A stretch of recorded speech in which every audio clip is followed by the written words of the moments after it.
चीन से निकला कोरोना वायरस धीरे धीरे कर पूरी दुनिया को अपनी चपेट में ले रहा है। इस कोरोना वायरस ने भारत में भी दस्तक दे दी है। अब तक 2 दर्जन से भी ज़्यादा ऐसे मामले आ चुके हैं जब भारत में ही जो लोग हैं इसकी चपेट में आ चुके हैं। आखिरकार किस तरह से इस कोरोना वायरस से लड़ा जा सकता है? क्या वाकई में ये एक बायोलॉजिकल वेपन था जो कि मिसफायर हुआ? इस सब पर बातचीत करने के लिए हमारे साथ खुद भारत के जाने माने वैज्ञानिक हैं जो कि देश के सबसे बड़े रक्षा संस्थान डीआरडीओ में अपनी सेवाएं दे चुके हैं और इस वक्त भी अमेठी लाइफ साइंसेज के प्रेसिडेंट हैं। डॉक्टर डब्ल्यू सेलामूर्ति हैं, उनसे बातचीत करेंगे।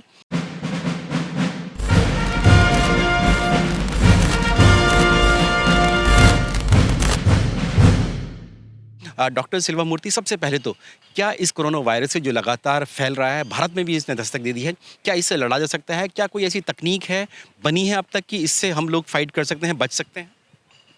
ये कोरोना वायरस है, ये परिवार का बिलोंग करता है। कोरोना वायरस, इसका शेप है क्राउन जैसा है, इसलिए इसको कोरोना वायरस बोलते हैं। पहले सार्स आए थे, उसके बाद MERS आए थे, मिडल ईस्ट द वायरस। सो ऐसे वायरसेस एक फैमिली में बिलोंग करता है कोरोना वायरस। अभी इस कोरोना वायरस COVID-19 ये भी कोरोना वायरस है, क्योंकि उसका शेप कोरोना का शेप में है। ये हमारा देश में अभी इतना प्रॉब्लम अभी तक नहीं दिखाया दिया है। अभी तक 30 से कम केसेस अभी तक रिपोर्ट हुआ है, कंफर्म हुआ 29 केसेस। मगर हम प्रिकॉशन लेना चाहिए, क्योंकि इस डिज़ीज़ को अभी एंटीवायरल्स हमारे पास नहीं है और पूरा दुनिया में एंटीवायरल कोरोना वायरस COVID-19 के लिए नहीं है।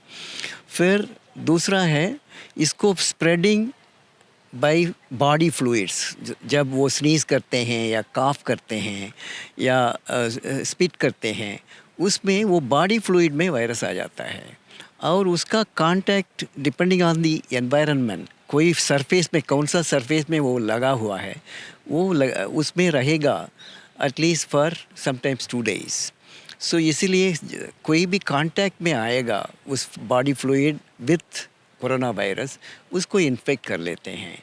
सो इसलिए जब वो लोग स्नीज़ करते हैं, एक टॉवल को या कर्चीफ को रखना चाहिए या पेपर को, मास्क को रखना चाहिए। और हमारे पास अच्छा ताकत वाला डाइट लेना चाहिए, इम्यूनो मॉड्यूलेटर, इम्यून सिस्टम को बढ़ावा देने के लिए, लाइक हल्दी, स्पाइसेस और सूप, ऐसे गरम वाला चीज़ और शरीर को इम्यूनो मॉड्यूलेटर को, इम्यून सिस्टम को बूस्ट करेगा, ऐसे अच्छा डाइट लेना चाहिए। स्ट्रेस नहीं लेना चाहिए और कोई भी क्राउड है, लाइक मीटिंग्स, गैदरिंग्स, उसमें कम एक्सपोज होना चाहिए, क्योंकि वहीं से आ सकता है।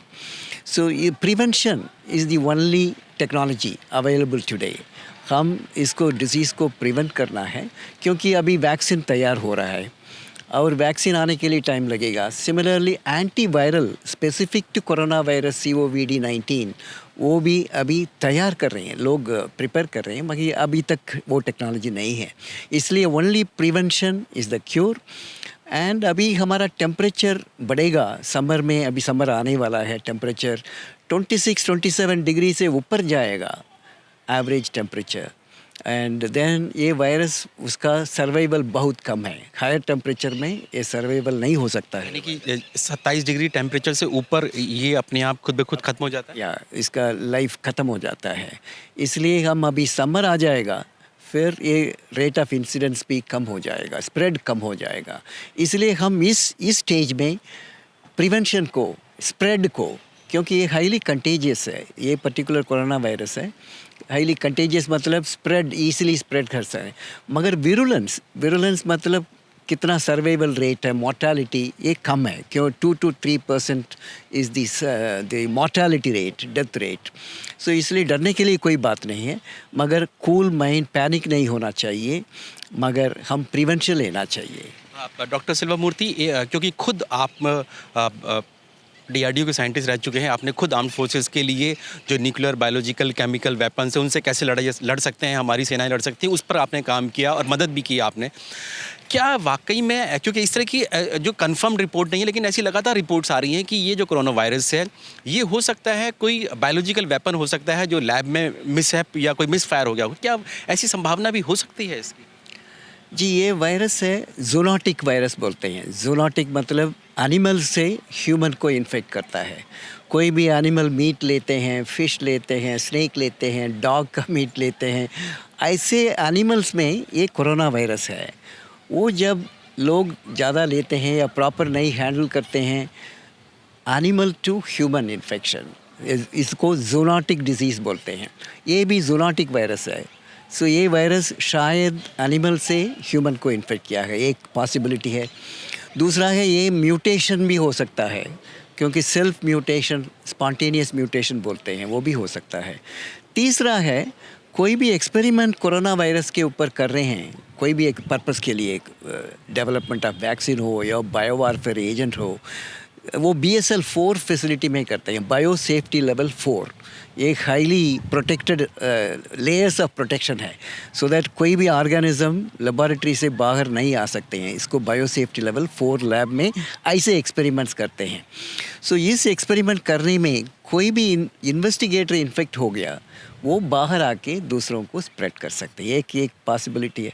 और ये BSL लैब से ऑर्गेनिज्म बाहर आने का उम्मीद बहुत कम है, मगर जब इन्फेक्शन लेबॉरेटरी इन्वेस्टिगेटर साइंटिस्ट कोई भी कोरोना वायरस में काम कर रहे हैं, वो इन्फेक्ट हो गया तो फिर दूसरों को इन्फेक्ट कर सकते हैं। सो ये पॉसिबिलिटी है, मगर इस केस में कहाँ से आया है, बायोवारफेयर एजेंट है या ज़ूनोटिक डिजीज़ से आए हैं, अभी तक एविडेंस नहीं है, मगर ये तीनों पॉसिबिलिटी एग्जिस्ट है। मैं भी ये नहीं रूल आउट करूँगा, ये बायोवारफेयर एक्सपेरिमेंट से बाहर आ गया हो सकता है। डॉक्टर सिल्वा मिर्ती, इसी से एक सवाल और निकल के आता है कि अगर कभी निकट भविष्य में हमारे देश के ऊपर अगर इस तरह से कोई बायोलॉजिकल वेपन का अटैक होता है, तब फिर उससे कैसे बचेंगे हमारा देश, और हमारे जो सेनाएं हैं, सैनिक हैं, वो किस तरह से काम करेंगे? हमारे जो NBC जो न्यूक्लियर बायोलॉजिकल केमिकल और रेडियोलॉजिकल जो सिस्टम होता है वो कैसे काम करेगा? क्या उस पर भी हम लोग देश में काम हो सके? क्योंकि आपने खुद इस पर इतना काम किया है, आपने किताब भी लिखी है, बैटल सीन इन 2020। एक्चुअली हमारा DRDO काफ़ी बहुत महत्वपूर्ण कंट्रीब्यूशन इस फील्ड में किया है, CBR एंड डिफेंस। इसमें हमने फील्ड डायग्नोस्टिक किट्स जल्दी फटाफट फील्ड में जाके डायग्नोस करने के लिए, पेशेंट को हॉस्पिटल में या क्लिनिकल सेंटर में लेके आने के लिए ज़रूरत नहीं है, एक फील्ड डायग्नोस्टिक किट्स तैयार किए हैं। दूसरा है सर्वेलेंस मैकेनिज़्म, क्या डिजीज़ है हमारा देश में। We are the world largest biological wealth holder today. पूरा दुनिया में हमारे पास ज़्यादा से ज़्यादा बायोलॉजिकल वेल्थ है। ह्यूमन रिसोर्स आप देखेंगे तो 1.3 billion people, 50% below the age of 25, so most productive. So human resource हमारे पास है, 1.3 बिलियन पीपल है। और दूसरा है एनिमल, 1 बिलियन एनिमल्स है हमारे साथ, काउज हो, शीप्स हो, गोट्स हो, ऐसे एनिमल्स भी है 1 बिलियन। तीसरा है प्लांट क्रॉप, हमारा GDP 15% comes from agriculture sector and plant sector. So plant wealth भी है, बायोडाइवर्सिटी नॉर्थ ईस्ट में और वेस्टर्न घाट में बायोलॉजिकल डाइवर्सिटी है, पूरा दुनिया में ऐसे नहीं, हॉटस्पॉट बोलते हैं। सो इसलिए हमारे पास प्लांट वेल्थ है, एनिमल वेल्थ है, ह्यूमन वेल्थ है, यही है बायोलॉजिकल वेल्थ। सो इसको हम प्रोटेक्ट करना है। इसलिए DRDO में वो CBR एंड डिफेंस बहुत महत्वपूर्ण रिसर्च था। हमने तीनों जगह पे हमने ब्लूप्रिंट दिया है देश के लिए, और टेक्नोलॉजी भी डेवलप किया है CBR and defence, particularly soldiers के लिए, उसको डायग्नोसिस के लिए, फिर ट्रीटमेंट के लिए क्या क्या कंट्रोल, कैसे कंट्रोल करेंगे, how to minimize the spread, control करने के लिए तरीका। फिर उसके बाद हम self protection, individual protective ensemble, CBR and ensemble तैयार किए हैं। उसके बाद डिकंटामिनेशन, कैसे एनवायरनमेंट को डिकंटामिनेट कर सकते हैं, दूसरे लोग नहीं अफेक्ट हो जाएंगे। फिर medical management. So we have diagnostics, personal protection, collective protection.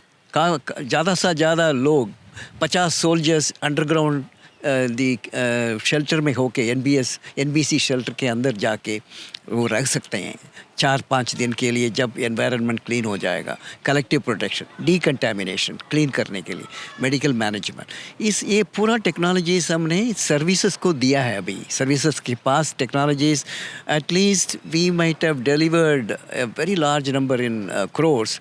It may be about 5,000 crores worth of CBRN already inducted है।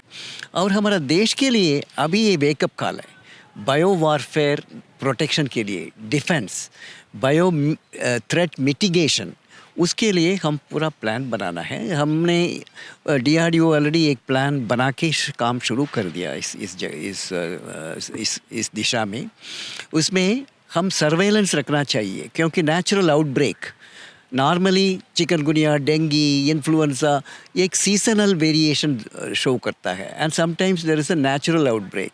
बट कोई भी हम एक सिस्टम होना चाहिए आर्टिफिशियल इंटेलिजेंस से, कोई भी इंसिडेंट्स फटाफट ज़्यादा हो रहा है, स्पाइक हो रहा है, immediately we should now look at why it is happening. So this is it man-made, spontaneously mutated, or genetically engineered, or has come from across the border, विदेश से आए हैं, ये पूरा देख सकते हैं। फिर हम इसको प्रोफाइल करना है। कोई हमारे पास भी ऑर्गेनिजम्स है, पैथोजेंस हमारा एनवायरनमेंट में है, उसको प्रोफाइल करना है। कोई भी बायो थ्रेट में यूज़ कर सकते हैं, उसको प्रोफाइल करना है। हमारा नेटिव ऑर्गेनिज्म कौन सा है वो लाइब्रेरी में रखना चाहिए। फिर इसको रेफ़र करना है, इस प्रोफाइल, जीनोमिक प्रोफाइल, कोई भी ऑर्गेनिज्म अभी कोरोना वायरस है, इसको मैच करना है, कहाँ से आया है, कैसे म्यूटेट हुआ है, is it come from another country, क्योंकि उसको मैच कर सकते हैं। So genomic profile of the potential bio threat agents for plant, animal, human हम आइडेंटिफाई करना चाहिए। We have already done bio threat identification, potential bio threat.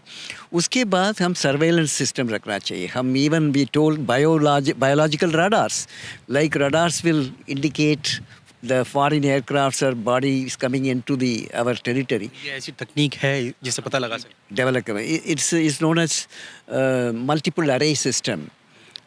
वो आप रख लीजिएगा, array of the antigens, antibodies. So जब एंटीजन कांटेक्ट होगा उस रडार सिस्टम में, रिएक्शन होगा, एंटीजन एंटीबॉडी रिएक्शन, सो उसको सिग्नल आएगा, इलेक्ट्रिकल सिग्नल। फिर हमें पता चलेगा इस ऑर्गेनिज्म इस एनवायरनमेंट में आ गया। ऐसे ये बायोलॉजिकल रडार्स बोलते हैं। ऐसा नया टेक्नोलॉजीज़ हम कैसे कंटेन करना है, कैसे quick reaction time, trend man power चाहिए, इसको कैसे कंटेन करना है, कैसे इसको डिस्ट्रॉय करना है, क्योंकि कुछ प्लांट्स अफेक्ट हो गया, एनिमल्स अफेक्ट हो गया, ह्यूमन अफेक्ट, कैसे इसको डील करना है so that spread can be contained. So उसको भी हम तरीका बताया है। तो क्या यही वजह थी कि जब चीन से जब भारतीयों को लाया गया, वुहान से लाया गया, तो उनको भारतीय सेना की ही क्वारंटाइन सेंटर में रखा गया था, आइसोलेशन में, क्योंकि उनके पास इस तरह की तकनीक है? बिल्कुल। सो हमारे पास भी एक कंटेनमेंट फैसिलिटी, आइसोलेशन वार्ड्स है, क्योंकि ये तो विरुलेंट कंटेजियस है, इसलिए आइसोलेशन वार्ड्स ज़्यादा होना चाहिए। BSL-4 फैसिलिटीज़ भी ज़्यादा होना चाहिए हमारा देश में। सिर्फ 3 या 4 फैसिलिटी अभी भी हैं। अभी गवर्नमेंट सैंक्शन किया है नया BSL-4 फैसिलिटी, क्योंकि कोई भी वैक्सीन तैयार करना है, एंटीडोट तैयार करना है, या एंटीवायरल प्रिपेयर करना है, हमें ऑर्गेनिज्म चाहिए। वो BSL-4 फैसिलिटी में रखना चाहिए। इसलिए अभी national institute of virology, ICMR institute है, वो BSL-4 है। एक ही ज़्यादा से ज़्यादा 1 या 2 BSL-4 फैसिलिटी। हमारे देश इतना बड़ा है और इस तरह फैसिलिटी होना चाहिए। Government special focus biological protection के लिए ज़रूर देना चाहिए। धन्यवाद सर। तो ये हमारे साथ खुद DRDO के पूर्व साइंटिस्ट डॉक्टर W सिल्वा मूर्ति हैं, जो बता रहे हैं कि क्या क्या संभावनाएं हो सकती हैं और किस तरह से जो कोरोना वायरस है जो लगातार दुनिया भर में फैल रहा है, किस तरह से कम हो सकता है। जब गर्मी आएगी टेम्परेचर बढ़ सकता है, लेकिन साथ ही उनका कहना है कि वेकअप कॉल भी है देश के लिए कि इस तरह के बायोलॉजिकल थ्रेट से किस तरह से हमारे देश को निपटना होगा। ये है ABP न्यूज़, आपको रखे आगे।